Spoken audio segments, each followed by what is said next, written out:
Good evening students. अनेक छात्र छात्री मानकर कमेंट आसीथिला कि लॉन्ग क्वेश्चन अपलोड करा जाऊ।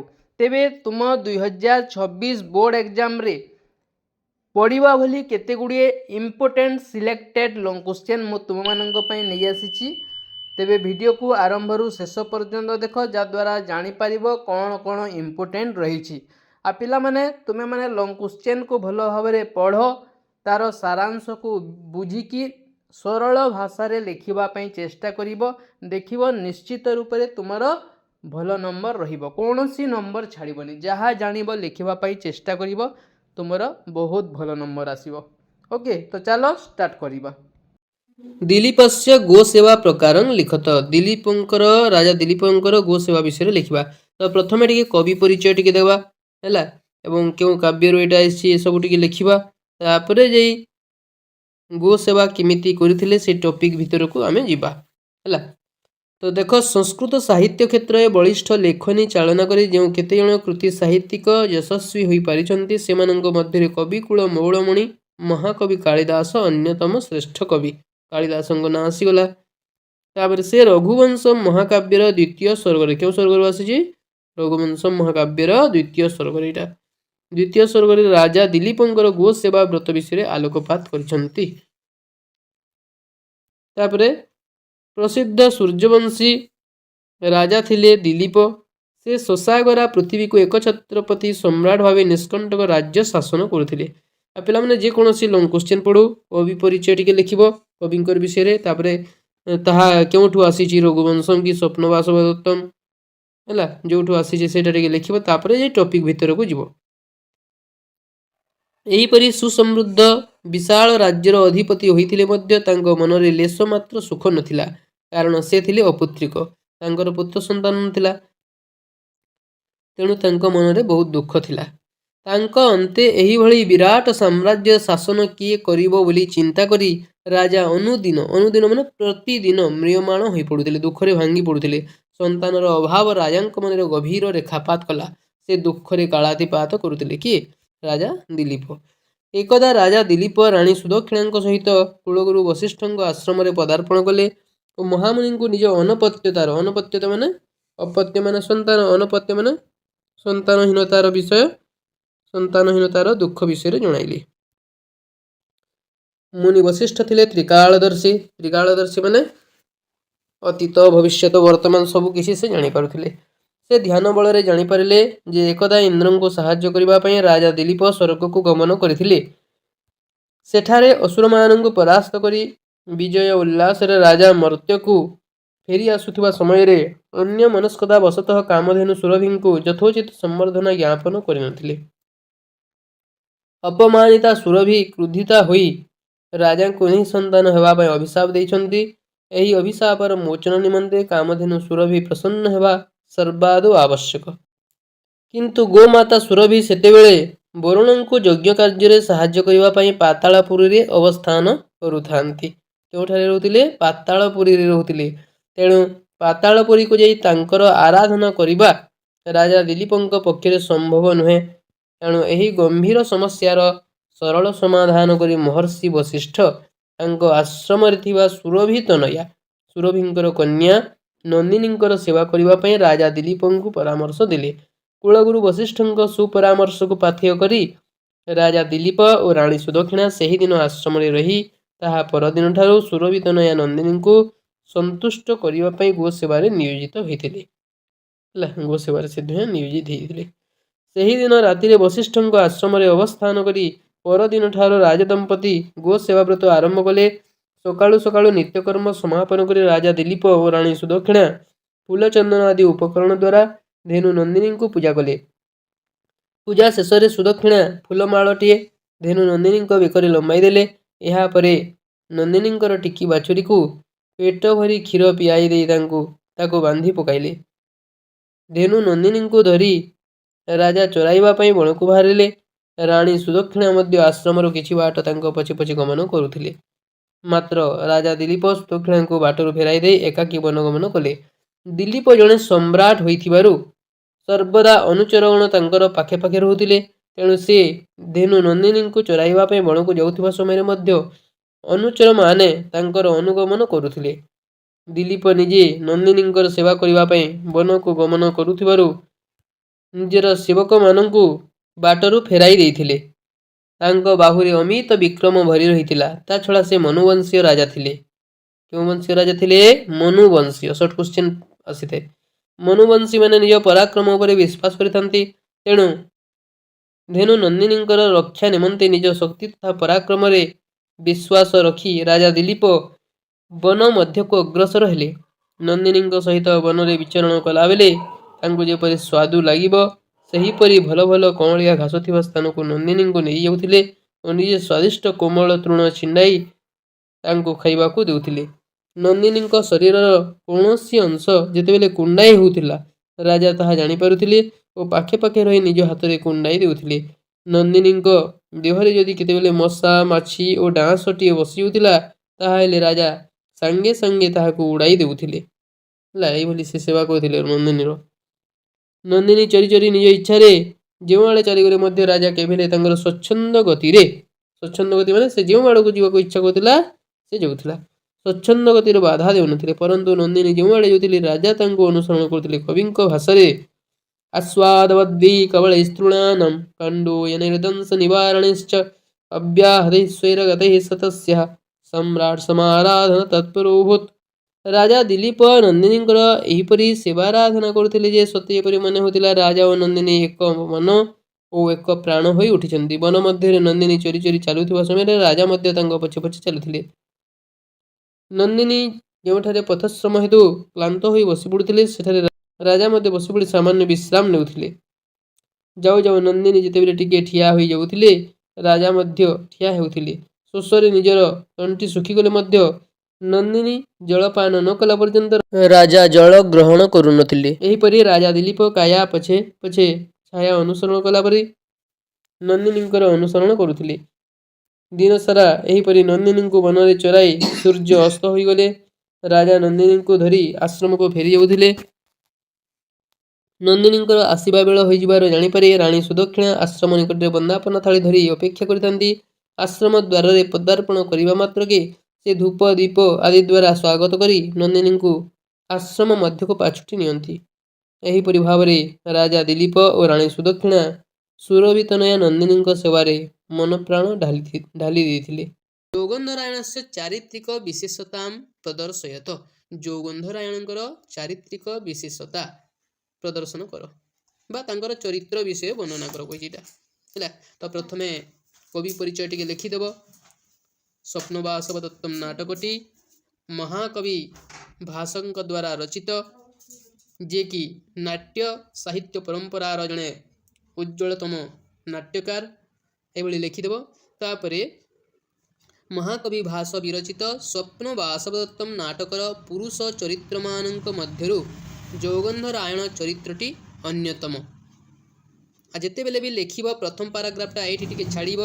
ତେବେ ଦେଖ, ଯୌଗନ୍ଧରାୟଣ ଚରିତ୍ରଟି ଅନ୍ୟତମ। ସେ ଥିଲେ ବତ୍ସରାଜ ଉଦୟନଙ୍କର ପରାମର୍ଶଦାତା।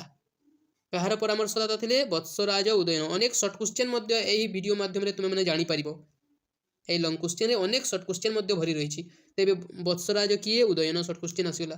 ତାଙ୍କର ପରାମର୍ଶଦାତା ଥିଲେ ଓ ପ୍ରମୁଖ ସଚିବ।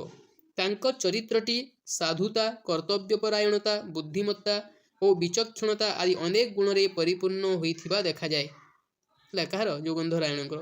ତାଙ୍କ ପରି ରାଜଭକ୍ତ ମନ୍ତ୍ରୀ ସମଗ୍ର ଇତିହାସରେ ବିରଳ କହିଲେ ଅତ୍ୟୁକ୍ତି ହେବ ନାହିଁ। ବୁଝିଲା? ଏତିକି ଲେଖି ସାରିଲା ପରେ ଯୌଗନ୍ଧରାୟଣଙ୍କ ଉପରେ ଯେଉଁ ମେନ୍ ପଏଣ୍ଟ ଅଛି ସେଗୁଡ଼ିକୁ ମନେ ପକାଇ ତାହାକୁ ଲେଖିଦେବ। ସେଥିରେ ଜ୍ୟୋତିଷ ବିଶ୍ୱାସୀ, ତ ଜ୍ୟୋତିଷ ବିଶ୍ୱାସୀ ଥିଲେ ମାନେ ସେହି ଉପରେ ଆଧାରିତ ଯାହା ଯାହା ଜାଣିଛ ଲେଖିଦେବ। ଆଉ କ'ଣ କ'ଣ ତାଙ୍କର ବିଶେଷତା ଥିଲା ସେହି ମେନ୍ ପଏଣ୍ଟକୁ ଲେଖିକରି ସେହି ଉପରେ ଆଧାରିତ ଆଉ ଗୋଟେ ପାରାଗ୍ରାଫ ହେଇଯିବ। ଏମିତି ଅନେକ ଗୁଡ଼ିଏ ପାରାଗ୍ରାଫ ହେବ। ନେକ୍ସଟ ପାରାଗ୍ରାଫରେ ଟିକେ ଲାଇନ୍ ଛାଡ଼ିଛି ଦେଖ, ଏମିତି ଛାଡ଼ିବ। ତାପରେ ନେକ୍ସଟ ପାରାଗ୍ରାଫ ଯେତେବେଳେ ଆରମ୍ଭ କରିଦେବ ଏଇଭଳି ପ୍ରଥମ ଧାଡ଼ିରେ ଟିକେ ଛାଡ଼ିବ। ଜ୍ୟୋତିଷ ବିଶ୍ୱାସୀ ମହାମନ୍ତ୍ରୀ ଯୌଗନ୍ଧରାୟଣ ଜ୍ୟୋତିଷ ବିଶ୍ୱାସୀ ଥିଲେ। ଯେକୌଣସି ମନ୍ତ୍ରଣା ବା କାର୍ଯ୍ୟାନୁଷ୍ଠାନ ଗ୍ରହଣ କରିବା ପୂର୍ବରୁ ସେ ରାଜ ଜ୍ୟୋତିଷୀମାନଙ୍କ ସହିତ ପରାମର୍ଶ କରୁଥିଲେ, କାରଣ ଜ୍ୟୋତିଷ ଶାସ୍ତ୍ର ଉପରେ ତାଙ୍କର ଗଭୀର ଆସ୍ଥା ଥିଲା। ଜ୍ୟୋତିଷ ଶାସ୍ତ୍ର ତ ଜାଣିଛ, ଯେଉଁ ପଣ୍ଡିତମାନଙ୍କୁ ଆମର ଭବିଷ୍ୟତ ଦେଖେ ବୋଲୁ ସେଇଟା। ତାଙ୍କ ଉକ୍ତିରେ ନ ହି ସିଦ୍ଧ ବାକ୍ୟାନୁତ୍କ୍ରମ୍ୟ ଗଚ୍ଛତି ବିଧିଷୁ ପରୀକ୍ଷିତାନି। এইটা তোমার শর্ট কোশ্চেন মধ্যে আসিপারে ন হি সিদ্ধ বাক্যান উৎক্রম্য গচ্ছতি বিধি সুপরীক্ষিতানি এটা কিଏ କହିଛନ୍ତି କିଏ ଏଇଟା ମନ୍ତ୍ରୀ ଯୋଗନ୍ଧରାୟଣ କହିଛନ୍ତି। ଅର୍ଥାତ୍ ସେ ସର୍ବଦା ବିଚାର କରୁଥିଲେ ଯେ ଦୈବଜ୍ଞମାନଙ୍କର ବଚନ ଏତେ ସତ୍ୟ ଓ ନିର୍ଭରଶୀଳ ଯେ ସ୍ୱୟଂ ବିଧାତା ମଧ୍ୟ ତାକୁ ଲଙ୍ଘନ କରିବାକୁ ସମର୍ଥ ହୋଇପାରିବେ ନାହିଁ। ତ ଏହାର ଅର୍ଥ ଏଇ ତଲେ ଯେଉଁ ଦେଇଛି ଏଇଟା ବୁଝିଲା। ଏଣୁ ସେ ଯେତେବେଳେ ଯାହା କରୁଥିଲେ ଦୈବଜ୍ଞମାନଙ୍କ ପରାମର୍ଶ ଲୋଡ଼ୁଥିଲେ। ଯେତେବେଳେ ବତ୍ସ ଦେଶର ଅର୍ଦ୍ଧେକ ଭାଗ ଶତ୍ରୁ ଆରୁଣୀଙ୍କ ଦ୍ୱାରା ଅପହୃତ ହୋଇଥିଲା, ବତ୍ସ ଦେଶର ଅର୍ଦ୍ଧେକ ଭାଗ କାହା ଦ୍ୱାରା ଅପହୃତ ହୋଇଥିଲା? ଆରୁଣୀଙ୍କ ଦ୍ୱାରା। ଏଇଟା ପଡ଼େ ଆରୁଣୀ ହେଉଛି ରାଜା ଉଦୟନଙ୍କର ଶତ୍ରୁ, ରାଜା ଉଦୟନଙ୍କର ରାଜ୍ୟକୁ ଅପହୃତ କରିଥିଲା। ରାଜା ଉଦୟନଙ୍କର ରାଜ୍ୟ କ'ଣ ଥିଲା? ବତ୍ସ ଦେଶ। ଯେତେବେଳେ ସେ ଅପହରଣ କରି ନେଇଥିଲା ସେତେବେଳେ ମହାମନ୍ତ୍ରୀ ଯୋଗନ୍ଧରାୟଣ ଦୈବଜ୍ଞଙ୍କ ପରାମର୍ଶ ଲୋଡ଼ିଥିଲେ। କାହିଁକିନା ମନ୍ତ୍ରୀ ଅଟନ୍ତି, ମହାମନ୍ତ୍ରୀ, ତାଙ୍କର ଦାୟିତ୍ୱ ହେଲା ରାଜ୍ୟର ରକ୍ଷା କରିବା। ତେଣୁକରି ସେ ଦୈବଜ୍ଞମାନଙ୍କର ପରାମର୍ଶ ଲୋଡ଼ିଥିଲେ। ସେ ଯେତେବେଳେ ଜାଣିପାରିଲେ ଯେ ମଗଧ ରାଜକନ୍ୟା ପଦ୍ମାବତୀ ଉଦୟନଙ୍କୁ ବିବାହ କରିବେ ଏବଂ ବିଶାଳ ମଗଧ ସୈନ୍ୟବାହିନୀର ସହାୟତାରେ ଅପହୃତ ରାଜ୍ୟକୁ ଶତ୍ରୁ ରାଜ୍ୟ ଆରୁଣୀ କବଳରୁ ଉଦ୍ଧାର କରାଯାଇପାରିବ, ସେତେବେଳେ ସେ ତାଙ୍କର ସୁଚିନ୍ତିତ ଫଳପ୍ରଦ ଯୋଜନାରେ ଲାଗି ପଡ଼ିଥିଲେ। ସେ ଦେଖିଲେ ଯେ ରାଜା ଉଦୟନ ବାସବଦତ୍ତାଙ୍କୁ ଏପରି ନିଗୂଢ଼ ପ୍ରେମ କରୁଛନ୍ତି ଯେ ବାସବଦତ୍ତା ବଞ୍ଚିଥିବା ଯାଏ ରାଜା ଦ୍ୱିତୀୟ ବିବାହ କରିବେ ନାହିଁ। ମାନେ ରାଜା ଉଦୟନ ଏତେ ପ୍ରେମ କରୁଥିଲେ ବାସବଦତ୍ତାଙ୍କୁ, ତେଣୁକରି ବାସବଦତ୍ତା ବଞ୍ଚିଥିବା ପର୍ଯ୍ୟନ୍ତ ରାଜା ଉଦୟନ ଦ୍ୱିତୀୟ ବିବାହ କରିବେ ନାହିଁ। ଏହା ସେ ଜାଣିପାରିଥିଲେ କି ଯୋଗନ୍ଧରାୟଣ। ତେଣୁ ସେ ଚିନ୍ତା କଲେ ଯଦି କୌଣସି ପ୍ରକାରେ ବାସବଦତ୍ତାଙ୍କୁ କିଛି ଦିନ ଗୋପ୍ୟ କରି ଦିଆଯାଏ, ମାନେ ଗୋପନୀୟ ଭାବରେ ରଖାଯାଏ, ବାସବଦତ୍ତାଙ୍କୁ ଉଦୟନଙ୍କ ଠାରୁ ବିଚ୍ଛେଦ କରି ରଖାଯାଏ ଏବଂ ରାଜାଙ୍କ ମନରେ ବାସବଦତ୍ତା ମୃତ ବୋଲି ଭାବ ସୃଷ୍ଟି କରି ଦିଆଯାଏ। ରାଜାଙ୍କ ମନରେ ବାସବଦତ୍ତା ମୃତ ବୋଲି ଏହି ଭାବନା ଯଦି ସୃଷ୍ଟି କରି ଦିଆଯାଏ, ତେବେ ରାଜା ବାଧ୍ୟ ହୋଇ ପୁନର୍ବିବାହ କରିବାକୁ ରାଜି ହେବେ। ଏଇଟା ଯୋଗନ୍ଧରାୟଣ ଚିନ୍ତା କଲେ। ତଦନୁଯାୟୀ ଲାବାଣକ ଗ୍ରାମରେ ଅଗ୍ନିଦାହର ସୁଯୋଗ ନେଇ, କେଉଁ ଗ୍ରାମରେ ଅଗ୍ନିଦାହ ହେଇଥିଲା? ଲାବାଣକ ଗ୍ରାମ। ସର୍ଟ କୋଶ୍ଚେନ୍ ପଡ଼େ। ତ ତଦନୁଯାୟୀ ଲାବାଣକ ଗ୍ରାମରେ ଅଗ୍ନିଦାହର ସୁଯୋଗ ନେଇ ବାସବଦତ୍ତାଙ୍କୁ ଉଦୟନଙ୍କ ଠାରୁ ବିଚ୍ଛେଦ କରାଇ ନ୍ୟାସ ରୂପରେ ମଗଧ ରାଜନନ୍ଦିନୀ ସେ ଦୁହିଁଙ୍କ ମଧ୍ୟରେ ସପତ୍ନୀ ଭାବ ରହିବ ନାହିଁ ଏବଂ ପରସ୍ପର ପ୍ରତି ପ୍ରଥମରୁ ହିଁ ସମ୍ବେଦନଶୀଳ ହୋଇପାରିବେ। ମାନେ ସେ ବିଚାର କଲେ ଯେ ଲାବାଣକ ଗ୍ରାମରେ ଯୋଗନ୍ଧରାୟଣ ଏବଂ ବାସବଦତ୍ତାଙ୍କର ଅଗ୍ନିଦାହ ହୋଇଛି ବୋଲି ଖବର ପ୍ରଚାର କରିଦେବେ, ଯାହାଦ୍ୱାରା ଯେତେବେଳେ ଉଦୟନ ଜାଣିବେ ସେମାନଙ୍କର ମୃତ୍ୟୁ ହୋଇଛି, ତାପରେ ବାସବଦତ୍ତାର ମୃତ୍ୟୁ ହୋଇଛି ଜାଣିଲା ପରେ ସେ ନିଶ୍ଚୟ ପଦ୍ମାବତୀଙ୍କୁ ବିବାହ କରିବେ ବୋଲି ସେ ଚିନ୍ତା କରିଥିଲେ। ଏବଂ ଏପଟେ ଯୋଗନ୍ଧରାୟଣ କ'ଣ କରିଥିଲେ ନା ବାସବଦତ୍ତାଙ୍କୁ ସାଙ୍ଗରେ ନେଇକି ତାଙ୍କୁ ଆବନ୍ତିକା, ତାଙ୍କର ଛଦ୍ମ ନାମ ଆବନ୍ତିକା ଦେଇଥିଲେ, ତାଙ୍କୁ ସାଙ୍ଗରେ ଧରିକି ଆସିଥିଲେ ଏବଂ ପଦ୍ମାବତୀ ମଗଧ ରାଜନନ୍ଦିନୀ ପଦ୍ମାବତୀଙ୍କ ନିକଟରେ ନ୍ୟାସ ରୂପରେ ଅର୍ପଣ କରିଥିଲେ। ନ୍ୟାସ ମାନେ କିଛି ଦିନ ପରେ ପୁଣି ସେ ଫେରେଇବେ, ବାସବଦତ୍ତାଙ୍କୁ କିଛି ଦିନ ପରେ ସେ ଯୋଗନ୍ଧରାୟଣଙ୍କୁ ଫେରେଇବେ ସୁରକ୍ଷିତ ଅବସ୍ଥାରେ, ତାହା ହେଉଛି ନ୍ୟାସ। ତ ସେହି ହିସାବରେ ସେ ଦେଇଥିଲେ ଏବଂ ତାଙ୍କର ଯୋଜନା ଥିଲା ବାସବଦତ୍ତା ପଦ୍ମାବତୀଙ୍କ ସହିତ ରହିବା ଦ୍ୱାରା ତାଙ୍କ ମଧ୍ୟରେ ମିଳାମିଶା ହେବ ଏବଂ ତାଙ୍କ ମଧ୍ୟରେ ସପତ୍ନୀ ଭାବ, ସୌତୁଣୀ ଭାବ ରହିବ ନାହିଁ ଏବଂ ପରବର୍ତ୍ତୀ ସମୟରେ ଯେତେବେଳେ ରାଜା ଉଦୟନ ପଦ୍ମାବତୀଙ୍କୁ ବିବାହ କରିବେ ଏବଂ ବିବାହ ସମାପ୍ତ ପରେ ଯେତେବେଳେ ସେ ଜାଣିବେ ଯେ ବାସବଦତ୍ତା ବଞ୍ଚିଛନ୍ତି, ବାସବଦତ୍ତାଙ୍କ ଉପରେ ତାଙ୍କର ସେହିଭଳି ଭରସା ରହିବ, ବାସବଦତ୍ତାଙ୍କର ଚରିତ୍ର ଉପରେ କୌଣସି ସନ୍ଦେହ ରହିବ ନାହିଁ, ସେତେବେଳେ ପଦ୍ମାବତୀ ହିଁ ତାଙ୍କର ସାକ୍ଷୀ ହେବେ, କାହିଁକିନା ସେ ପଦ୍ମାବତୀଙ୍କ ପାଖରେ ଥିବ। ତ ଏହିଭଳି ସେ ଯୋଜନା କରିଥିଲେ କି ଯୋଗନ୍ଧରାୟଣ। ତାପରେ ସଫଳ କୂଟନୀତିଜ୍ଞ, ସେ ସଫଳ କୂଟନୀତିଜ୍ଞ ଅଟନ୍ତି। ଦେଖ ମହାମନ୍ତ୍ରୀ ଯୋଗନ୍ଧରାୟଣ ଜଣେ ସଫଳ କୂଟନୀତିଜ୍ଞ ଭାବରେ ନାଟକଟିରେ ଚିତ୍ରିତ ହୋଇଛନ୍ତି। ବାସବଦତ୍ତା ଅଗ୍ନିକାଣ୍ଡରେ ମୃତ୍ୟୁବରଣ କରିଛନ୍ତି ବୋଲି ସମ୍ବାଦ ପ୍ରଚାର କରିଦେବା ପରେ କାଳେ ରାଜା ଉଦୟନ ବିଚଳିତ ହୋଇ ଆତ୍ମହତ୍ୟା କରିବେ, ସବୁ ପ୍ଲାନିଂ ଅନୁସାରେ କରୁଛନ୍ତି। ଦେଖ ବାସବଦତ୍ତା ମୃତ୍ୟୁବରଣ କରିଛନ୍ତି ଜାଣିବା ପରେ କାଳେ ରାଜା ଉଦୟନ ଆତ୍ମହତ୍ୟା କରିବେ, ଯେମିତି ରାଜା ଆତ୍ମହତ୍ୟା ନ କରିବେ ତାହାର ମଧ୍ୟ ଯୋଜନା କରିଛନ୍ତି। ସେଥିପାଇଁ ସେ ଯୋଜନା ଅନୁସାରେ ରୁମଣମାନ ପ୍ରଭୃତି ଅନ୍ୟ ମନ୍ତ୍ରୀମାନଙ୍କୁ ରାଜାଙ୍କ ପାଖେ ପାଖେ ରହି ସର୍ବଦା ସାନ୍ତ୍ୱନା ଦେବା ପାଇଁ କହି ଅନ୍ତରାଳରେ ରହି ନିଜ କୂଟନୀତିକୁ ଚଳାଇ ରଖିଥିଲେ। ତେଣୁ ସେ ଅନ୍ୟ ମନ୍ତ୍ରୀମାନେ ଯେଉଁ ଥିଲେ ସେ ଭିତରୁ ମୁଖ୍ୟ ଥିଲେ ରୁମଣମାନଙ୍କୁ ଦାୟିତ୍ୱ ଦେଇଥିଲେ, ଯେମିତି ରାଜା ମୃତ୍ୟୁବରଣ ନ କରନ୍ତି, ତାଙ୍କୁ ସମ୍ଭାଳିବାକୁ ସେ ଦାୟିତ୍ୱ ଦେଇଥିଲେ। କେତେ ରାଜଭକ୍ତ ଥିଲେ ଦେଖ ଯୋଗନ୍ଧରାୟଣ। ବାସ୍ତବରେ ଯୋଗନ୍ଧରାୟଣଙ୍କର କୂଟନୀତି ଓ ଦେଶପ୍ରେମ ତଦାନୀନ୍ତନ ଭାରତବର୍ଷରେ ମଧ୍ୟ ଗୌରବର ଅଧ୍ୟାୟ ସୃଷ୍ଟି କରିଥିଲା। ଏହିଭଳି ଦେଶପ୍ରେମ ତାଙ୍କର ଥିଲା। ତମେ ଜାଣିଥିବ ଯେଉଁ ଧନାନନ୍ଦ ଏବଂ ରାକ୍ଷସ ଅମାତ୍ୟ ରାକ୍ଷସ, ତାର ଅମାତ୍ୟ ରାକ୍ଷସ ମଧ୍ୟ ସେଇଭଳି ପ୍ରଭୁ ଭକ୍ତ ଥିଲା। ଧନାନନ୍ଦ ଯାହା କଲେ ବି, ସେ ହୁଏତ ଖରାପ କାମ କଲେ ମଧ୍ୟ, ବହୁତ କ୍ରୂର ରାଜା ଥିଲା ସେ, ଅନେକ ଖରାପ କାମ କଲେ ମଧ୍ୟ ସେ ତାଙ୍କର ମନ୍ତ୍ରୀ ରାକ୍ଷସ ସବୁବେଳେ ତାଙ୍କ ସପକ୍ଷରେ ଥିଲା, ସବୁବେଳେ ରାଜାଙ୍କର ହିତ ଚାହୁଁଥିଲା, ରାଜ୍ୟର ରକ୍ଷା ଚାହୁଁଥିଲା। ତ ଏଇଭଳି କେତେକ ମନ୍ତ୍ରୀ ଥାନ୍ତି। ଦୂରଦ୍ରଷ୍ଟା, ସେ ବହୁତ ଦୂରଦ୍ରଷ୍ଟା ଥିଲେ। ଏଇଟା ଗୋଟେ ଆଉ ଗୋଟେ ପଏଣ୍ଟ ଦେଖ, ଅନ୍ୟ ପାରାଗ୍ରାଫ ହେଲା। এইଭଳି ଲେଖିଲେ ହିଁ ତୁମକୁ ଭଲ ମାର୍କ ମିଳିବ, ପାରାଗ୍ରାଫ ୱାଇଜ୍ ଲେଖିଲେ। ଦୂରଦ୍ରଷ୍ଟା, ମହାମନ୍ତ୍ରୀ ଯୋଗେନ୍ଦ୍ରରାୟଣ ଜଣେ ସଫଳ ଦୂରଦ୍ରଷ୍ଟା ଥିଲେ। ଦୂରଦ୍ରଷ୍ଟା ମାନେ ଦୂରକୁ ଦେଖିପାରୁଥିଲେ କି ନା, ସେ ଭବିଷ୍ୟତ କଥା ଜାଣିପାରୁଥିଲେ। ଏଇଭଳି ହେଇପାରେ, ପରବର୍ତ୍ତୀ ସମୟରେ ଏହା କଲେ ପରବର୍ତ୍ତୀ ସମୟରେ ଏଇଭଳି ହେଇପାରେ, ସେଇଭଳି ତାଙ୍କର ବିଚାର ଥିଲା, ତାହାକୁ ଦୂରଦ୍ରଷ୍ଟା କୁହାଯାଏ। ସଂସାରର ସତ୍ୟତାକୁ ସେ ଭଲ ଭାବରେ ଉପଲବ୍ଧ କରିପାରିଥିଲେ। ସେ ଭଲ ଭାବରେ ଜାଣିଥିଲେ ଯେ ସୁଖ ପରେ ଦୁଃଖ ଏବଂ ଦୁଃଖ ପରେ ସୁଖ ଚକ୍ରର ପହିପରି ସର୍ବଦା ଘୂର୍ଣ୍ଣାୟମାନ। ଏହି ସତ୍ୟକୁ ଭିତ୍ତି କରି ସେ ସର୍ବଦା ନିଜର କାର୍ଯ୍ୟପନ୍ଥା ନିର୍ଣ୍ଣୟ କରୁଥିଲେ। ସେଥିପାଇଁ ସେ ବାସବଦତ୍ତାଙ୍କୁ ପ୍ରବୋଧନା ଦେବାକୁ ଯାଇ କହିଥିଲେ, କାଳକ୍ରମେଣ ଜଗତଃ ପରିବର୍ତ୍ତମାନ ଚକ୍ରାର ପଙ୍କ୍ତିରିବ ଗଚ୍ଛତି ଭାଗ୍ୟ ପଙ୍କ୍ତି। ଏହିଭଳି ମଝିରେ ମଝିରେ ଗୋଟିଏ ଶ୍ଲୋକ କିମ୍ବା କୋଟେସନ ମାନ ଲେଖିଦେଲେ ଭଲ ମାର୍କ ମିଳେ ହେଲା। ତ କହିଥିଲେ ଏମିତି ଗାର ଟିକେ ଦେବ, ଆଉ ଏଇଠି ଟିକେ ଛାଡ଼ିବ, ଏଠି ହେଲା, ଏଠି ଟିକେ ଛାଡ଼ିବ, ଆଉ ଏ ଶ୍ଲୋକଟା ଯେମିତି ଜଣା ପଡ଼ୁଥିବ ଲେଖିଲା ବେଲେ। ଆଉ ଯେକୌଣସି ପ୍ରଶ୍ନ ପଡ଼ୁନା କାହିଁକି, ଲଙ୍ଗ କ୍ୱେଶ୍ଚିନ୍ ପଡ଼ିଛି ମନେକର, ତୁମେ ଯାହା ଜାଣିଛ ଲେଖିବା ପାଇଁ ଚେଷ୍ଟା କରିବ, କାହିଁକି ନା କେତେ ଲେଖିଛି ପିଲା ସେଇଟା ଦେଖନ୍ତି ହେଲା। ଫାଷ୍ଟରୁ ଟିକେ ଦେଖିଥିବ, ପ୍ରତ୍ୟେକ ପାରାଗ୍ରାଫର ଷ୍ଟାର୍ଟିଂଟା ଟିକେ ଭଲ ଭାବରେ ଲେଖିଥିବ, ସବୁ ଭଲ ଭାବରେ ଲେଖିବା ପାଇଁ ଚେଷ୍ଟା କରିବ। ଯେଉଁମାନେ ଯଦି ନ ଜାଣୁଛ, ଷ୍ଟାର୍ଟିଂଟା ପ୍ରତ୍ୟେକ ପାରାଗ୍ରାଫର ଟିକେ ଭଲ ଭାବେ ଲେଖିବା ପାଇଁ ଚେଷ୍ଟା କରିବ, ଆଉ ବାକି ତକ ବି ଅଧିକ ବଢ଼େଇ ବଢ଼େଇ ଟିକେ ଲେଖିବ ସେହି ତୁମର ବିଷୟବସ୍ତୁ ଅନୁସାରେ। ତାପରେ ରାଜାନୁଗତ ପ୍ରଭୁ ଭକ୍ତ, ରାଜାଙ୍କର ଅନୁଗତ ପ୍ରଭୁ ଭକ୍ତ ଥିଲେ, ରାଜାଙ୍କୁ ମାନୁଥିଲେ ସେ। ମହାମନ୍ତ୍ରୀ ଯୋଗେନ୍ଦ୍ରରାୟଣ ନାଟକଟିର ଜଣେ ରାଜାନୁଗତ ପ୍ରଭୁ ଭକ୍ତ ଭାବରେ ଚିତ୍ରିତ ହୋଇଛନ୍ତି।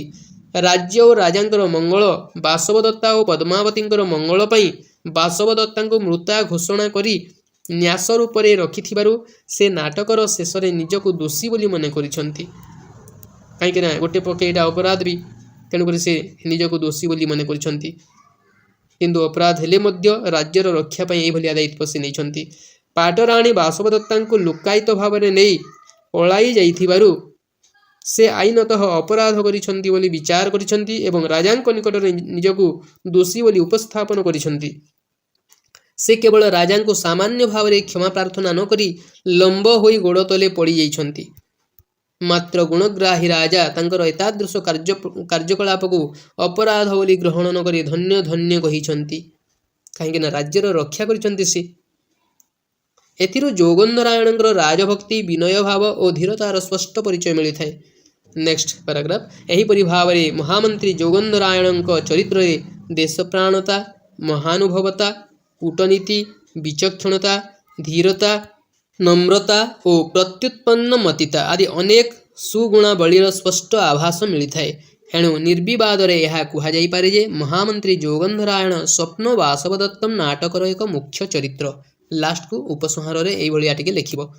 ତାପରେ ଆଉ ଗୋଟିଏ ଦେଖ, ବାସବଦତ୍ତାୟ ଚରିତ୍ର ଚିତ୍रणम କୁରୁ, ଏଇଟା ବି ବହୁତ ବହୁତ ଇମ୍ପୋର୍ଟାଣ୍ଟ। ତ ଏଇଟା ବି ଦେଖିଦେବା। ତ ସେଇଭଳିଆ କବି ପରିଚୟ ଟିକେ ଲେଖିବ, ତାପରେ ଆରମ୍ଭ କରିବ। ମହାକବି ଭାସ ବିରଚିତ ସ୍ୱପ୍ନ ବାସବଦତ୍ତମ ନାଟକରେ ବାସବଦତ୍ତା ହେଉଛନ୍ତି ପ୍ରମୁଖ ନାୟିକା। ସେ ଛଦ୍ମବେଶରେ ଆବନ୍ତିକା ନାମ ଧାରଣ କରି, ତାଙ୍କର ଛଦ୍ମବେଶର ନାମ କ'ଣ ଥିଲା? ଆବନ୍ତିକା। ସର୍ଟ କ୍ୱେଶ୍ଚିନ୍ ପଡ଼େ। ଆବନ୍ତିକା ନାମ ଧାରଣ କରି ମହାମନ୍ତ୍ରୀ ଯୋଗେନ୍ଦ୍ରରାୟଣଙ୍କ ଦ୍ୱାରା ମଗଧ ରାଜକନ୍ୟା ପଦ୍ମାବତୀଙ୍କ ନିକଟରେ ଅବସ୍ଥାପିତା ହୋଇଛନ୍ତି। କାହା ନିକଟରେ ଅବସ୍ଥାପିତ ହୋଇଥିଲେ?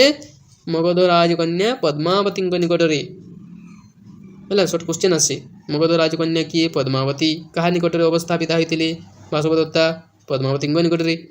ତାପରେ ବାସବଦତ୍ତା ହେଉଛନ୍ତି ଅବନ୍ତୀ ନରେଶ ପ୍ରଦ୍ୟୋତ ମହାସେନଙ୍କ ପ୍ରିୟତମ କନ୍ୟା। ବାସବଦତ୍ତା କାହାର କନ୍ୟା? ଅବନ୍ତୀ ନରେଶ ପ୍ରଦ୍ୟୋତଙ୍କର। ପ୍ରଦ୍ୟୋତ କେଉଁ ରାଜ୍ୟର? ଅବନ୍ତୀ ରାଜ୍ୟର। ଆଉ ପ୍ରଦ୍ୟୋତଙ୍କର ଅନ୍ୟ ନାମ ମହାସେନ, କାହିଁକିନା ତାଙ୍କର ମହାନ ସେନା ଥିଲା, ସେଥିପାଇଁ ତାଙ୍କୁ ମହାସେନ କୁହାଯାଏ। ତ ପ୍ରଦ୍ୟୋତ ମହାସେନଙ୍କ ପ୍ରିୟତମା କନ୍ୟା ତଥା ବତ୍ସରାଜ ଉଦୟନଙ୍କର ପାଟରାଣୀ। ଉଦୟନ କେଉଁ ରାଜ୍ୟର ଥିଲେ? ବତ୍ସ ରାଜ୍ୟର। ବାସ୍ତବରେ ସ୍ୱପ୍ନ ବାସବଦତ୍ତମ ନାଟକରେ ଚିତ୍ରିତା ବାସବଦତ୍ତା ଜଣେ ଉଚ୍ଚକୂଳ ସମ୍ଭୂତା ନାୟିକା। ତାପରେ ପତିବ୍ରତା ନାରୀ, ବତ୍ସରାଜ ଉଦୟନଙ୍କର ପ୍ରିୟସୀ, ମଗଧ ରାଜକୁମାରୀ ପଦ୍ମାବତୀଙ୍କ ପ୍ରିୟ ସହଚରୀ ଏବଂ ସର୍ବତୋଭାବରେ ତ୍ୟାଗର ପରମ ପରାକାଷ୍ଠା ତଥା ଆଦର୍ଶ ନାରୀ ଚରିତ୍ରର ଏକ ଜ୍ୱଳନ୍ତ ନିଦର୍ଶନ। ଇଏ ମଧ୍ୟ ବହୁତ ତ୍ୟାଗ ଅଛି ତାଙ୍କର, କାହିଁକି ନା ରାଜ୍ୟର ରକ୍ଷା ପାଇଁ ଦେଖ ସେ ଯୋଗନ୍ଧରାୟଣଙ୍କ ସହିତ ଚାଲି ଯାଇଥିଲେ ଏବଂ ପଦ୍ମାବତୀଙ୍କ ନିକଟରେ ନ୍ୟାସ ରୂପରେ ରହିଥିଲେ। ମାନେ କେତେ ତ୍ୟାଗର ମୂର୍ତ୍ତିମନ୍ତ ପ୍ରତୀକ ଦେଖ ରାଜ୍ୟ ରକ୍ଷା ପାଇଁ। ସେ ବି ଚାହୁଁଥିଲେ ମୋ ପତି ପଦ୍ମାବତୀଙ୍କୁ ବିବାହ କରିସାରିବା ପରେ ସେହି ମଗଧର ସୈନ୍ୟମାନଙ୍କ ସହାୟତାରେ ଆମ ରାଜ୍ୟ ଶତ୍ରୁରାଜ ଆରୁଣୀଙ୍କ କବଳରୁ ମୁକ୍ତ ହେଉ। ଆଉ ସେଥିପାଇଁ ସେ ଯୋଗନ୍ଧରାୟଣଙ୍କ ପରାମର୍ଶ କ୍ରମେ ତାଙ୍କ ସହିତ ଚାଲି ଯାଇଥିଲେ ଏବଂ ପଦ୍ମାବତୀଙ୍କ ନିକଟରେ ନ୍ୟାସ ରୂପରେ ରହିଥିଲେ।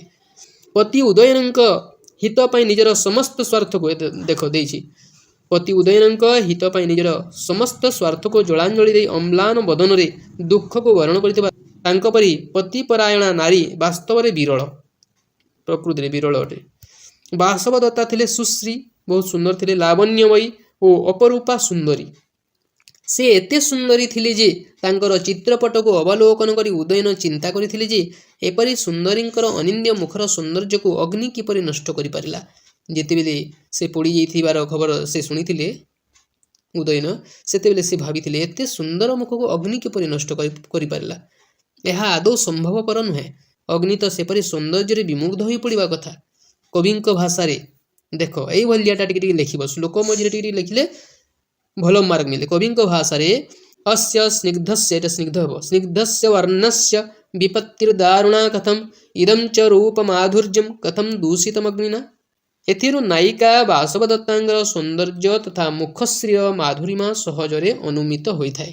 ଖାଲି ସୌନ୍ଦର୍ଯ୍ୟ ନୁହେଁ, ସମଗ୍ର ନାଟକଟିରେ ବାସବଦତ୍ତାଙ୍କର ଗୁଣର ମହତ୍ଵ ତଥା ଉତ୍କର୍ଷ ଅନେକ ସ୍ଥାନରେ ପ୍ରତିପାଦିତ ହୋଇଛି। ତାପରେ ନେକ୍ସଟ ପାରାଗ୍ରାଫ, ପୁଣି ଯେତେବେଳେ ନେକ୍ସଟ ପାରାଗ୍ରାଫ ଆରମ୍ଭ କରିବ ଏଭଳିଆ ଟିକେ ଛାଡ଼ିବ ହେଲା, ତାପରେ ପ୍ରଥମ ଧାଡ଼ିରେ ଏଭଳିଆ ଟିକେ ଛାଡ଼ିକି ଲେଖିବା ଆରମ୍ଭ କରିଦେବ। ରାଜ୍ୟହରା ପତିଦେବ ଉଦୟନଙ୍କର ଦୁର୍ଗତିକୁ ଦୂର କରିବା ପାଇଁ ଅମାତ୍ୟ ଯୋଗନ୍ଧରାୟଣଙ୍କର ପରିକଳ୍ପିତ ଯୋଜନାକୁ କାର୍ଯ୍ୟକାରୀ କରାଇବାରେ ସେ ଯେଉଁ ଦୁଃଖମୟ ବ୍ରତ ଧାରଣ କରିଛନ୍ତି ତାହା ତାଙ୍କର ଅପରିମିତ ସଂକଳ୍ପ ଓ କର୍ତ୍ତବ୍ୟ ନିଷ୍ଠାର ପରିଚୟ ବହନ କରିଥାଏ। ପତିଙ୍କର ହିତ ସାଧନ ତଥା ହୃତରାଜ୍ୟ ପ୍ରତ୍ୟାୟନ ଦିଗରେ ତାଙ୍କର ଯେଉଁ ଆତ୍ମତ୍ୟାଗ ଓ ନିଃସ୍ୱାର୍ଥପରତାର ଝଲକ ଦେଖିବାକୁ ମିଳିଥାଏ ତାହାର ପଟାନ୍ତର ନାହିଁ। ଆଉ ଭିଡ଼ିଓକୁ ଗୋଟେ ଲାଇକ୍ ମଧ୍ୟ କରିଦେବ। ତାଙ୍କ ପରି ପତିପ୍ରାଣା ପତିବ୍ରତା ସତୀ ସାଧ୍ୱୀ ନାରୀ ବିରଳ। ସ୍ୱାମୀ ଉଦୟନଙ୍କ ଠାରୁ ବିଚ୍ଛେଦିତ ହୋଇ ପଦ୍ମାବତୀଙ୍କ ନିକଟରେ ନ୍ୟାସ ରୂପରେ ଅବସ୍ଥାପିତା ହୋଇଗଲେ ମଧ୍ୟ ସେ ସଂଯମିତ ଜୀବନଧାରାରେ ନିଜକୁ ପରିବର୍ତ୍ତିତ କରିଛନ୍ତି। ନାଟକର ପ୍ରଥମ ଅଙ୍କରେ ତପୋବନରେ ବାସବଦତ୍ତା, ପଦ୍ମାବତୀ ଏବଂ ପରିଚାରକଗଣଙ୍କ ଉପସ୍ଥିତି ସମୟରେ ଜଣେ ବ୍ରହ୍ମଚାରୀଙ୍କ ଆଗମନରେ ସେ ଲଜ୍ଜାବୋଧ କରି ସେହି ବ୍ରହ୍ମଚାରୀଙ୍କ ଠାରୁ ନିଜକୁ ଲୁଚାଇ ରଖିଛନ୍ତି। ସେ ଏପରି ସତୀସାଧ୍ୱୀ ଥିଲେ ଯେ ପରପୁରୁଷର ମୁଖ ଦର୍ଶନ, ଏଇଟା ମନେ ରଖିବ, ମେନ୍ ପଏଣ୍ଟଟା, ସେ ଏପରି ସତୀସାଧ୍ୱୀ ଥିଲେ ଯେ ପରପୁରୁଷର ମୁଖ ଦର୍ଶନକୁ ଅଯୁକ୍ତିକର ବୋଲି ମନେ କରିଛନ୍ତି। ଏଇଭଳି ମେନ୍ ପଏଣ୍ଟକୁ ମନେ ରଖିକି ଏଇଟା ମାନେ ଲେଖିବ। ବାସବଦତ୍ତା ପଦ୍ମାବତୀଙ୍କର ପ୍ରଥମ ଦର୍ଶନରେ ଭଗିନୀ ସ୍ନେହ ପ୍ରଦର୍ଶନ କରିଛନ୍ତି ହେଲା, ଭଗିନୀ ବୋଲି ଭାବିଛନ୍ତି, ଭଉଣୀ ବୋଲି, କାରଣ ସେ ଜାଣନ୍ତି ଯେ ପରବର୍ତ୍ତୀ ସମୟରେ ପଦ୍ମାବତୀ ତାଙ୍କର ସପତ୍ନୀ ହେବେ, ସୌତୁଣୀ ହେବେ, ସେଥିପାଇଁ ପ୍ରଥମରୁ ସେ ଭଉଣୀ ବୋଲି ଭାବିଛନ୍ତି ଏବଂ ତାଙ୍କୁ ସେହିଭଳି ବ୍ୟବହାର ଦେଖାଇଛନ୍ତି। ତଥାପି ତାଙ୍କର ପଦ୍ମାବତୀଙ୍କ ପ୍ରତି ଅସୂୟା ଭାବ, ଈର୍ଷା ଭାବ ନଥିଲା। ପଦ୍ମାବତୀ ପରବର୍ତ୍ତୀ ସମୟରେ ତାଙ୍କ ସ୍ୱାମୀ ଉଦୟନଙ୍କୁ ବିବାହ କରିବେ, ତଥାପି ପଦ୍ମାବତୀଙ୍କ ପ୍ରତି ତାଙ୍କର ଅସୂୟା ଭାବ ନଥିଲା, ଈର୍ଷା ଭାବ ନଥିଲା, ଅହଙ୍କାର ଭାବ ନଥିଲା। ସାଧାରଣରେ ସପତ୍ନୀ ପ୍ରତି ଯେପରି ଈର୍ଷା ଭାବ ଦେଖାଯାଇଥାଏ ତାଙ୍କଠାରେ ସେପରି ଦେଖିବାକୁ ମିଳିନଥିଲା। ଯଦି କୌଣସି ପୁରୁଷର ଦୁଇଟି ସ୍ତ୍ରୀ ଥିବେ ପ୍ରାୟ ଦେଖିବାକୁ ମିଳେ ଉଭୟ ସ୍ତ୍ରୀମାନଙ୍କ ମଧ୍ୟରେ ଝଗଡ଼ା, ଈର୍ଷା, ଅହଙ୍କାର ବହୁତ ଥାଏ, କିନ୍ତୁ ବାସବଦତ୍ତାଙ୍କ ମନରେ ସେଭଳି ଭାବ ନଥିଲା। ପଦ୍ମାବତୀଙ୍କ ପ୍ରତି ଭଗିନୀ ଭାବ, ଭଉଣୀ ସ୍ନେହ ଥିଲା। ସେ ଉଦାର ହୃଦୟା ଥିବାରୁ ପଦ୍ମାବତୀଙ୍କର ଶରୀର ଅସୁସ୍ଥ ହୋଇପଡ଼ିବାର ଖବର ପାଇ ବ୍ୟତିବ୍ୟସ୍ତ ହୋଇପଡ଼ିଛନ୍ତି। ସ୍ୱାମୀଙ୍କର ଆଶ୍ୱାସନାରେ ଆଶ୍ରୟସ୍ଥଳ ସ୍ୱରୂପା ପଦ୍ମାବତୀ ଅସୁସ୍ଥ ହେବାର ଜାଣି ସ୍ୱତଃ ତାଙ୍କ ମୁଖରୁ ବାହାରି ପଡ଼ିଛି। ଆହୋ ଅକରୁଣ ଈଶ୍ୱର ମେ ବିରହ ପର୍ଯ୍ୟୁତ୍ସୁକସ୍ୟ ଆର୍ଯ୍ୟପୁତ୍ରସ୍ୟ ଶ୍ରୋମସ୍ଥାନ ଭୂତିୟମପି ପାମ ପଦ୍ମାବତୀ ଅସୁସ୍ଥ ଜାତା। ହେଲା, ତୁମେ ବହିରେ ଦେଖିବ ଏଇଟା ଅଛି ଏବଂ ସେହି ଅନୁସାରେ ତୁମେ ଲେଖିବ। ସ୍ୱାମୀଙ୍କ ସୁଖରେ ସେ ସୁଖିନୀ ଓ ସ୍ୱାମୀଙ୍କ ଦୁଃଖରେ ଦୁଃଖିନୀ। ଆର ପାରାଗ୍ରାଫ ଦେଖ ଟିକେ ଛାଡ଼ିଛି ଏଠି। ସ୍ୱାମୀଙ୍କ ସୁଖରେ ସେ ସୁଖିନୀ ଓ ସ୍ୱାମୀଙ୍କ ଦୁଃଖରେ ଦୁଃଖିନୀ ଥିଲେ। ନିଜେ କାନ୍ଦି ଅନ୍ୟକୁ ହସାଇବା ତାଙ୍କ ଚରିତ୍ରର ଅନ୍ୟତମ ବିଶେଷତ୍ୱ ଥିଲା। ସତେ ଯେପରି ବାସବଦତ୍ତା ଥିଲେ ତ୍ୟାଗର ମୂର୍ତ୍ତିମତୀ ରୂପ। ହୃତ ସାମ୍ରାଜ୍ୟର ସମୃଦ୍ଧିକରଣ ପାଇଁ ନିଜର ପତିଙ୍କଠାରୁ ନିଜକୁ ଦୂରେଇ ନେଇ ସେ ଅତ୍ୟନ୍ତ କଷ୍ଟକର ଜୀବନ ଅତିବାହିତ କରିଛନ୍ତି। କଠୋର କର୍ତ୍ତବ୍ୟ ନିକଟରେ ସେ ନିଜର ସମସ୍ତ ସୁଖ ସ୍ୱାଚ୍ଛନ୍ଦ୍ୟକୁ ବଳି ଦେଇଥିଲେ। ଦେଖ ନେକ୍ସଟ ପାରାଗ୍ରାଫ ଏଇଟା। ଏହିପରି ଭାବରେ ନାଟ୍ୟକାର ଭାଷ ଏବଂ ଆଦର୍ଶ ନାରୀ ଚରିତ୍ର ଭାବରେ ବାସବଦତ୍ତାଙ୍କ ଚରିତ୍ରକୁ ରୂପାୟିତ କରିଛନ୍ତି। ତାଙ୍କର ତ୍ୟାଗପୂତ ଜୀବନ, ଧୈର୍ଯ୍ୟ, ଉଦାରତା ଆଦି ଗୁଣ ତାକୁ ନାଟକରେ ଏକ ମହିୟସୀ ନାରୀ ଚରିତ୍ର ଭାବରେ ପ୍ରତିଷ୍ଠିତ କରିଛି। ବାସବଦତ୍ତା ଏହିପରି ଭାବରେ ସମଗ୍ର ନାଟକଟିରେ ରାଜା ଉଦୟନଙ୍କର ପ୍ରିୟ ଶିଷ୍ୟା, ପ୍ରିୟତମା ତଥା ନାୟିକା ଭାବରେ ଚିତ୍ରିତ ହୋଇଛନ୍ତି। ଲାଷ୍ଟକୁ ଏଇଭଳି ଟିକେ ଉପସଂହାର ଲେଖିବ, ବୁଝିଲା ଲାଷ୍ଟକୁ। ତାପରେ ଆଉ ଗୋଟେ ଇମ୍ପୋର୍ଟାଣ୍ଟ କ୍ୱେଶ୍ଚନ୍ ଅଛି, ପଦ୍ମାବତ୍ୟାଃ ଚରିତ୍ରಂ ଚିତ୍ରୟତ। ପଦ୍ମାବତୀଙ୍କର ଚରିତ୍ର ଚିତ୍ରଣ କର। ସେଇଭଳି ପ୍ରଥମେ କବି ପରିଚୟ ଟିକେ ଲେଖିଦେବା, ତାପରେ ଆରମ୍ଭ କରିଦେବା। ମହାକବି ଭାସଙ୍କ ବିରଚିତ ନାଟକ ଗୁଡ଼ିକରେ ଚରିତ୍ର ବହୁଳତା ପରିଦୃଷ୍ଟ ହୋଇଥାଏ ବୋଲି ସମାଲୋଚକମାନଙ୍କର ମତ। ସେହିପରି ବହୁ ଚରିତ୍ର ସମନ୍ୱିତ ସ୍ୱପ୍ନ ବାସବଦତ୍ତମ୍ ନାଟକରେ ଚିତ୍ରିତ ନାରୀ ଚରିତ୍ରମାନଙ୍କ ମଧ୍ୟରୁ ପଦ୍ମାବତୀ ଚରିତ୍ରଟି ଅନ୍ୟତମ। ଏଇଟା ବି ବହୁତ ଇମ୍ପୋର୍ଟାଣ୍ଟ କ୍ୱେଶ୍ଚନ୍ ହେଲା। ପଦ୍ମାବତୀ ମଗଧରାଜ ଅଜାତଶତ୍ରୁଙ୍କ ନନ୍ଦିନୀ, ଦର୍ଶକଙ୍କ ଭଗିନୀ। ତେବେ ଦେଖ ଏଠି ସର୍ଟ କ୍ୱେଶ୍ଚନ୍ ମିଳୁଛି। ପଦ୍ମାବତୀ ମଗଧରାଜ ଅଜାତଶତ୍ରୁ, ମଗଧରାଜ ଅଜାତଶତ୍ରୁଙ୍କର ଝିଅ। କାହାର ଝିଅ? ଅଜାତଶତ୍ରୁଙ୍କର। ଦର୍ଶକଙ୍କ ଭଗିନୀ, କାହାର ଭଉଣୀ? ଦର୍ଶକଙ୍କର ଭଉଣୀ। ଏବଂ ବତ୍ସରାଜ ଉଦୟନଙ୍କର ରାଜମହିଷୀ ଭାବରେ ଚିତ୍ରିତା ହୋଇଛନ୍ତି ହେଲା, ଉଦୟନଙ୍କର ପାଟରାଣୀ ଭାବରେ। ନାଟକଟିର ପ୍ରଥମ ଅଙ୍କରେ ସେ ଦାନଶୀଳା ଭାବରେ ଏହି ତପୋବନରେ ପରିଦୃଷ୍ଟା ହୋଇଛନ୍ତି। ଯେତେବେଳେ ତପୋବନକୁ ଆସିଥିଲେ ସେଠି ଦାନ ଦେଇଥିଲେ ଲୋକଙ୍କୁ, ତେଣୁ ସେ ପ୍ରଥମରୁ ଦାନଶୀଳା ଭାବରେ ଏହି ତପୋବନରେ ପରିଦୃଷ୍ଟା ହୋଇଛନ୍ତି। ସେହି ତପୋବନରେ ତାଙ୍କ ଚରିତ୍ର ଧର୍ମପ୍ରିୟା, ଗୁଣବତୀ, ସଦାଶୟା ଓ ମାତୃଭକ୍ତିପରାୟଣା, କାହିଁକିନା ତାଙ୍କର ମାତାଙ୍କୁ ଦେଖିବା ପାଇଁ ସେ ଆସିଥିଲେ ସେଠାକୁ, ରାଜକନ୍ୟା ରୂପରେ ଫୁଟି ଉଠିଛି। କଞ୍ଚୁକି ମୁଖରେ ମହାକବି ପ୍ରକାଶ କରିଛନ୍ତି। ଦେଖ କ'ଣ ପ୍ରକାଶ କରିଛନ୍ତି, ଏଇ ଗୋଟିଏ ଶ୍ଲୋକ ଲେଖିଦେଲା। ଏଇଭଳିଆ ମଝିରେ ମଝିରେ ଯଦି ଶ୍ଲୋକ ଲେଖିବ ତାହେଲେ ଉତ୍ତର ଅତି ଆକର୍ଷଣୀୟ ହୋଇଥାଏ ଏବଂ ସଂଶୋଧନକର୍ତ୍ତାମାନେ ଆହୁରି ଭଲ ମାର୍କ ଦେଇଥାନ୍ତି। ତ ସେଠି ପ୍ରକାଶ କରିଛନ୍ତି, ଧର୍ମପ୍ରିୟା ରାଜସୁତା ନାହିଁ ଧର୍ମ ପୀଡ଼ାମ୍ ଇଚ୍ଛେତ୍ ତପସ୍ୱୀଷୁ କୁଳବ୍ରତମେତଦସ୍ୟାଃ। ତାପରେ ଦେଖ, ଅଭିଳଷିତ ଦ୍ରବ୍ୟ ପ୍ରଦାନ ପୂର୍ବକ ଆଶ୍ରମବାସୀଙ୍କୁ ଅଭ୍ୟର୍ଥିତ କରିବା ପାଇଁ ସେ କର୍ମଚାରୀ ମୁଖରେ ପ୍ରଚାର କରିଛନ୍ତି। ସେଥିପାଇଁ ଅଳ୍ପ ସମୟ ପାଇଁ ହେଲେ ମଧ୍ୟ ତାଙ୍କର ଉପସ୍ଥିତି ଆଶ୍ରମବାସୀମାନଙ୍କ ମନରେ ଆନନ୍ଦର ସଞ୍ଚାର କରିପାରିଛି। ଅଭିଳାଷ ପୂରଣ କରିବାର ପ୍ରତିଶ୍ରୁତି ପ୍ରଦାନ କରି ତାହାକୁ ପାଳନ କରିବା ପାଇଁ ସେ କୁଣ୍ଠା ପ୍ରକାଶ କରିନାହାନ୍ତି। ସେଥିପାଇଁ ଯୌଗନ୍ଧରାୟଣଙ୍କ ପୋଷିତ ଭର୍ତ୍ତୃକା ଭଉଣୀ ଆବନ୍ତିକାକୁ ନ୍ୟାସ ରୂପରେ ରଖିବା ପାଇଁ କଞ୍ଚୁକି କୁଣ୍ଠା ପ୍ରକାଶ କଲେ ମଧ୍ୟ ପଦ୍ମାବତୀ ସେଥିପ୍ରତି କର୍ଣ୍ଣପାତ କରିନାହାନ୍ତି ଓ ତାଙ୍କୁ ଆଗ୍ରହରେ ନିଜ ପାଖରେ ରଖିବାର ସଦୟ ଅନୁମତି ପ୍ରଦାନ କରିଛନ୍ତି ହେଲା। ତାପରେ ନେକ୍ସଟ ପାରାଗ୍ରାଫ। ମଗଧ ରାଜନନ୍ଦିନୀ ପଦ୍ମାବତୀ ରୂପ ଓ ଗୁଣରେ ଅନନ୍ୟ ଥିଲେ ଲେଖିବ ଏଇଟା। ତାଙ୍କର ରୂପ ଯେପରି ମନଲୋଭା ଥିଲା, ଗୁଣ ମଧ୍ୟ ସେହି ଚିତ୍ତକୁ ହରଣ କରିନେଉଥିଲା। ଅନ୍ୟର ଦୁଃଖରେ ସମବେଦନା ଜ୍ଞାପନ କରିବା ତାଙ୍କ ଚରିତ୍ରର ଅନ୍ୟ ଏକ ମୋହନୀୟ ଗୁଣ ଥିଲା। ଅନ୍ୟର ଦୁଃଖରେ ସମବେଦନା ଜଣାଉଥିଲେ। ଏହି ମେନ୍ ପଏଣ୍ଟକୁ ଟିକେ ମନେ ପକାଇକି ଲେଖିବ।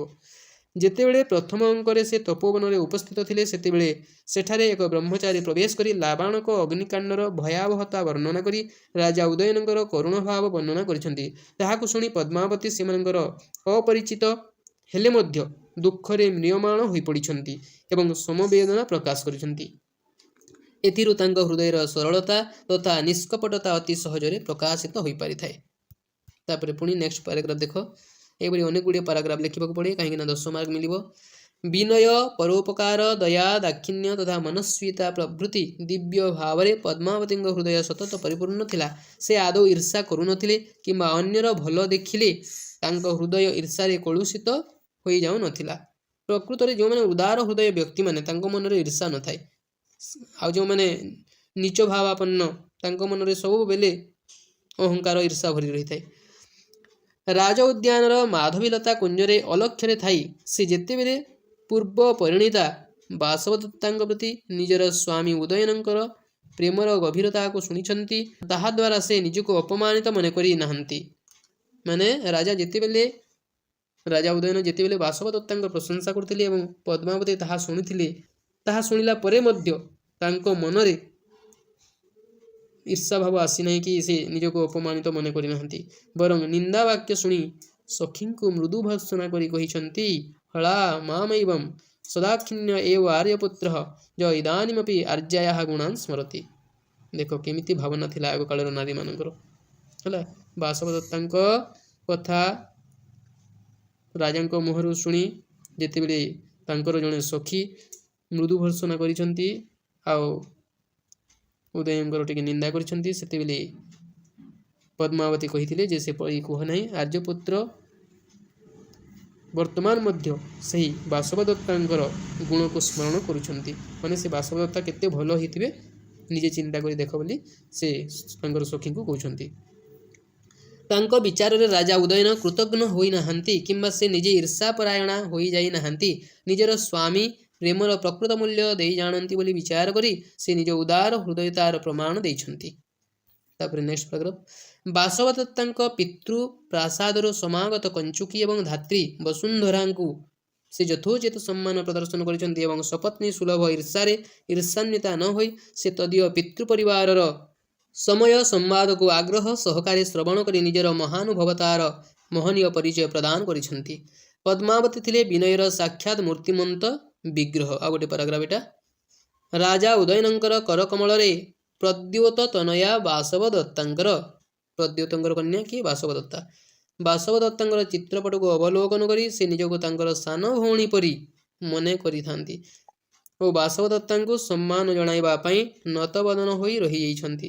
ପୁନଶ୍ଚ ପରେ ଯେତେବେଳେ ସେ ଜାଣିପାରିଛନ୍ତି ଯେ ତାଙ୍କ ନିକଟରେ ନ୍ୟାସ ରୂପରେ ଥିବା ଆବନ୍ତିକା ସ୍ୱୟଂ ବାସବଦତ୍ତା, ଏଇଟା ଆବନ୍ତିକା ହେବ, ଆବନ୍ତିକା ସ୍ୱୟଂ ବାସବଦତ୍ତା, ସେତେବେଳେ ସେ ତାଙ୍କର ପାଦ ତଳେ ପ୍ରଣିପାତ ପୂର୍ବକ ତାଙ୍କୁ ଅନୁନୀତ କରିଛନ୍ତି।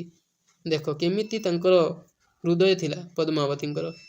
ପଦ୍ମାବତୀ ଏ ସର୍ବଗୁଣ ସମ୍ପନ୍ନା ଥିଲେ। ବିଦୂଷକଙ୍କର ନିମ୍ନ ଉକ୍ତିରେ ତାହା ସୂଚାଇ ଦେଇଥାଏ। ଏଇଭଳିଆ ଉକ୍ତି ଗୁଡ଼ିକ ନିଶ୍ଚୟ ଲେଖିବ। କୌଣସି ଶ୍ଲୋକ ଗୋଟେ ଗୋଟେ, ଉକ୍ତି ଗୋଟେ ଗୋଟେ, ହେଲା। ଏବଂ ଯେତେବେଳେ ବି ଲେଖିବ ଏଭଳି ଟିକେ ଗାର ଦେଇକି ତାପରେ ଟିକେ ଏଠି ଛାଡ଼ିକି ଲେଖିବ। ଆଉ ଉଦ୍ଧୃତ ଚିହ୍ନଟା ଦେବ କୌଣସି ଶ୍ଲୋକ ଲେଖୁଛ କିମ୍ବା କୌଣସି ଉକ୍ତି ଲେଖୁଛ। ତତ୍ର ଭବତି ପଦ୍ମାବତୀ ଦର୍ଶନୀୟା ଅକୋପନା ଅନହଙ୍କାର ମଧୁରବାକ୍ ସଦାକ୍ଷିଣ୍ୟା ଅୟಂ ଚାପର ମହାନଗୁଣ ସ୍ନିଗ୍ଧିନ ଭୋଜନେନ ମାମ୍ ପ୍ରତ୍ୟାଗଚ୍ଛତି। ତାପରେ ଦେଖ ଉଦ୍ଧୃତ ଚିହ୍ନ ଦିଆହେଇଛି। ଏଇଭଳିଆ ଉକ୍ତି ଗୁଡ଼ିକ ଲେଖିବ। ବାସ୍ତବରେ ପଦ୍ମାବତୀଙ୍କ ପରି ଏତାଦୃଶ ନିଷ୍କଳଙ୍କ ଚରିତ୍ର ସମଗ୍ର ସଂସ୍କୃତ ସାହିତ୍ୟରେ ବିରଳ କହିଲେ କିଛି ଅତ୍ୟୁକ୍ତି ହେବ ନାହିଁ। ହେଲା, ତ ଏ ଥିଲା 3 ଗୋଟି ଲଙ୍ଗ କ୍ୱେଶ୍ଚିନ୍। ଆଉ ଏଇ 3 ଗୋଟି ଲଙ୍ଗ କ୍ୱେଶ୍ଚିନ୍ ମଧ୍ୟରୁ ଗୋଟିଏ ନା ଗୋଟିଏ ନିଶ୍ଚୟ ତୁମର ପରୀକ୍ଷାରେ ଆସିପାରେ। ତେଣୁକରି ଏଗୁଡ଼ିକୁ ଭଲ ଭାବରେ ଟିକେ ପ୍ରିପେୟାର ହେବ।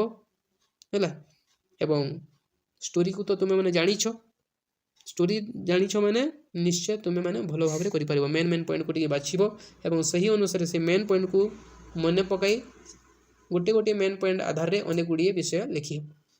ହେଲା, ଏବଂ ସେହି ଅନୁସାରେ ଲେଖିବ, ନିଶ୍ଚୟ ତୁମର ଭଲ ମାର୍କ ରହିବ। ଧନ୍ୟବାଦ।